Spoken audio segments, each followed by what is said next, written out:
brain. Now, 150 years ago, anatomists described very, very carefully. Here is a model of a wall of the gut. I took the three elements: stomach, small intestine, colon. And within this structure, you see these two pinkish layers, which are actually the muscle. And between this muscle, they found nervous tissues, a lot of nervous tissues, which penetrate actually the muscle, penetrate the submucosa, where you have all the elements for the immune system. The gut is actually the largest immune system, defending your body. It penetrates the mucosa. This is a layer which actually touches the food you are swallowing and you digest, which is actually in the lumen. Now, if you think about the gut is, when you could stretch it, 14 meters long, the length of a tennis court. If you could unroll it, get out all the folds and so on, it would have 400 square meters of surface. And how this brain takes care for this, to moving it with the muscles and to defend the surface. And of course, digest our food we cook. So, if we give you a specification, this brain, which is autonomous, has 500 million nerve cells, 100 million neurons, so around the size of a cat brain. So there sleeps a little cat. Okay? Thinks for itself, optimizes what Heribert digests. It has 20 different neurons types. So the same diversity you find actually in our big brain, where you have 100 billion neurons. It is autonomous, organized in microcircuits. It has these programs which run. It senses the food. It knows exactly what to do. It senses it by chemical means, very importantly by mechanical means, because it has to move the food. It has to mix all the various elements which we need for digestion. This control of muscle is very, very important because, you know, there can be reflexes. If you don't like a food, especially if you're a child, you gag. It's this brain which makes this reflex. And then finally, it controls also the secretion of this molecular machinery which actually digests the food we cook. Now, how do the two brains work with each other?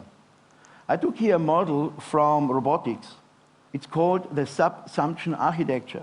What it means is that we have a layered control system.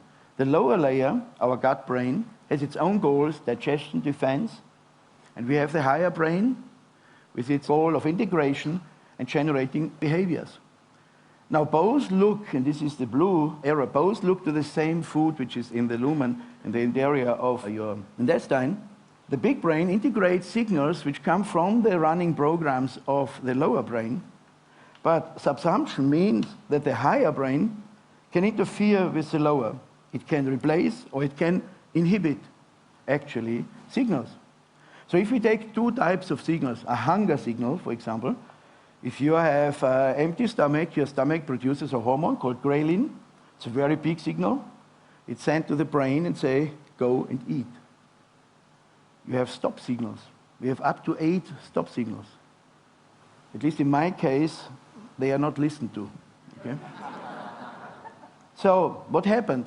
If the big brain in the integration overrides this signal. So if you override the hunger signal, you can have a disorder which is called anorexia.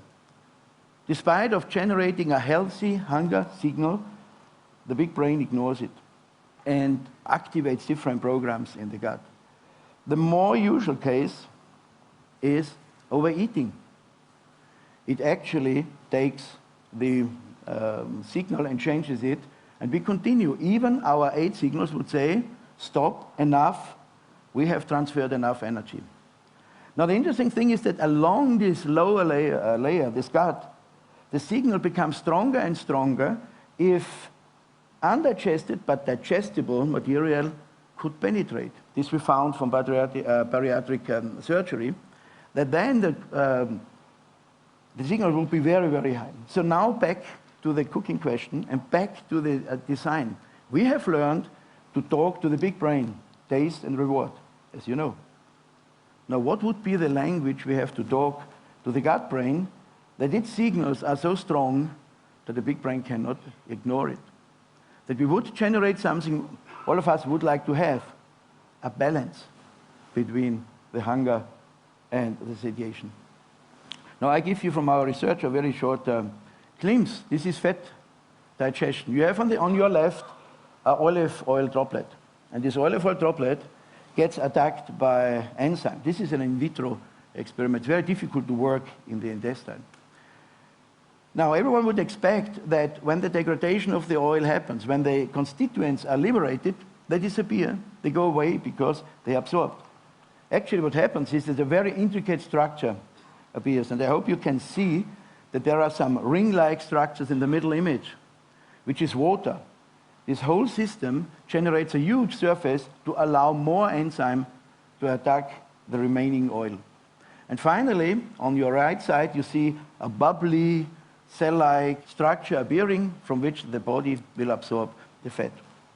Now, if we could take this language, and this is a language of structures, and make it longer lasting, that it can go through the passage of the intestine, we would generate stronger signals. So our research, and I think the research also at the universities, are now fixing on these points to say, how can we actually, and this might sound trivial now to you, how can we change cooking? How can we cook that we have this language developed? So what we have actually, it's not an omnivorous dilemma. We have a cognivorous opportunity, because we have learned over the last 2 million years, with taste and reward, quite sophisticated to cook, to please ourselves, to satisfy ourselves. If we add the matrix, if we add the structured language, which we have to learn, when we learn it, that we can put it back, and around energy, we could generate a balance, which comes out from our really primordial operation, cooking. So, to make cooking really a very important element, I would say even philosophers have to change and have to finally recognize that cooking is what made us. So I would say, coco ergo sum. I cook, and therefore I am. Thank you very much.